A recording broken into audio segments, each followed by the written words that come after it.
मेरे साथ इस समय रजत हुड्डा जी मौजूद हैं। सर पहले तो आप बताएं जहाँ पर आज आपने हाजिरी भरी है इसके बारे में बताएं। देखिए ये जो है ना, आज तो हम बीच बीच में हम आते हैं इसकी जो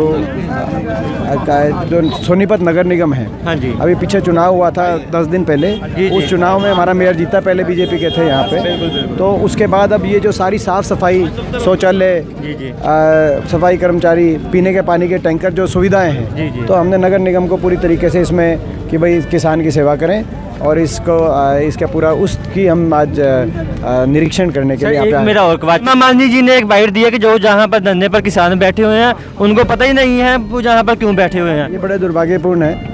ये समझे, देश की सरकार ये समझे ये देश का किसान बैठा है और सच्ची भावना से बैठा है और धर्म, जाति, प्रदेश, भाषा सबके बंधन को तोड़ते हुए किसान पूरी भावना के साथ जुड़ के यहाँ बैठा है। तो हमारी आग्रह है देश की सरकार से कि देश की सरकार इसमें इस बात में गंभीरता समझे, तीनों कानूनों को वापस लेते हुए जो है किसानों के हक में और इस गतिरोध को समाप्त करें। आपका पूरा समर्थन है इसको?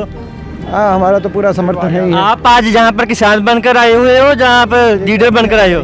कोई किसान के धरने पे कोई लीडर नहीं, कोई इस धरने में, इस संघर्ष में हीरो भी किसान है, बिल्कुल, जो है इसका कप्तान भी किसान है, इसका नेतृत्व भी किसान कर रहा है जी। और इसमें शामिल भी किसान है। हम लोग किसान के नाते जो है समर्थन करते हैं। मैं एक बार बिल्कुल जी। जहाँ पर आप देख ही रहे हैं जो हमारे नेता है वो जहाँ पर लोगों से मिल रहे हैं, वहीं पर किसान जो औरतें आई हुई हैं उनसे बात कर रहे हैं। सत श्री अकाल जी। आप सोनीपत के विधायक हैं। जहाँ पे आज किसान के धरने पर आए हैं, आप जहाँ पर अभी किसान बनकर आए हैं कि अभी भी पार्टी की तरफ से? नहीं, हम बिल्कुल किसान बन के आए हैं और हमारे मेंबर ऑफ पार्लियामेंट जो हैं चौधरी दीपेंद्र सिंह हुड्डा जी, ये भी हम सोनीपत कॉरपोरेशन के जो मेयर हैं उनको भी साथ लेके आए हैं ये निरीक्षण करने के लिए कि क्या व्यवस्था है। तो जो व्यवस्थाओं में कमी है, जैसे सफाई कर्मचारियों की है, टॉयलेट सीट्स हैं, फॉगिंग का है, तो वो सारा अरेंजमेंट करने के लिए यहाँ पहुँचे हैं। बिल्कुल, जहाँ पर आपने भी घूमकर देख ही रहे हो कि किस तरह से जहाँ पर लोगों का आना जाना जा रहा है। लेकिन कुछ दिन पहले इन्हीं लोगों को रोकने के लिए बीजेपी सरकार ने उनको रोका था कुछ जब धरने पर आ रहे थे।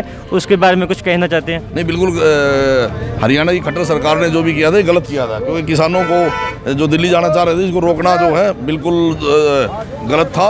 और इनको क्योंकि शांतिपूर्वक तरीके से आप देख रहे हैं कितने अच्छे ढंग से ये अपनी बात को रख रहे हैं, आंदोलन को चला रहे हैं। बिल्कुल जी। ये हमारे साथ सोनीपत के विधायक थे जिन्होंने अपने बारे में बताया कि अध्यक्ष हरियाणा यूथ कांग्रेस के पूरा हरियाणा के। आप इस समय धरने पर आए हुए हो। आप पहले तो सीधा सबसे यही क्वेश्चन होता है, आप इस समय किसान हो या इस समय आप अपनी पार्टी की तरफ से आए हो? नहीं, हम एक किसान के तौर पे यहाँ पे आए हैं। ये आंदोलन किसानों का आंदोलन है और हमारी पार्टी का पूर्ण रूप से समर्थन। लेकिन कुछ लोगों ने इस आंदोलन को बोला कि आतंकवादियों का आंदोलन है, खालिस्तानियों का आंदोलन है, जाटों के टुकड़े गैंग का आंदोलन है। अलग अलग लोगों ने उनको भटकाने की कोशिश की है, उसके बारे में बताएं। ये भारतीय जनता पार्टी की शुरू से फितरत रही है, माननीय मोदी जी और अमित शाह जी की, कि कहीं जात के नाम पर, कहीं धर्म के नाम पर ये इस तरीके से बांटकर लोगों की आवाज़ दबाने का काम करते हैं। मैं मोदी जी को कहना चाहता हूँ 70 से ज़्यादा लोगों की मौतें हो चुकी है। आगे देखिए, आपको पता लगेगा। जो पिछले 1.5-2 महीने से यहाँ बैठे हैं ये देश का अन्नदाता है। मोदी जी को इनकी बात सुननी चाहिए और तुरंत काले कानून वापस लेने चाहिए। आज का क्या प्रोग्राम है आपका? आज आदरणीय हमारे राज्यसभा सांसद दीपेंद्र जी के साथ किसानों से मिलने आए हैं। जो भी सहयोग उसमें हम कर सकते हैं वो पूर्ण रूप से उस सहयोग के लिए किसानों से मिलने आए। धन्यवाद।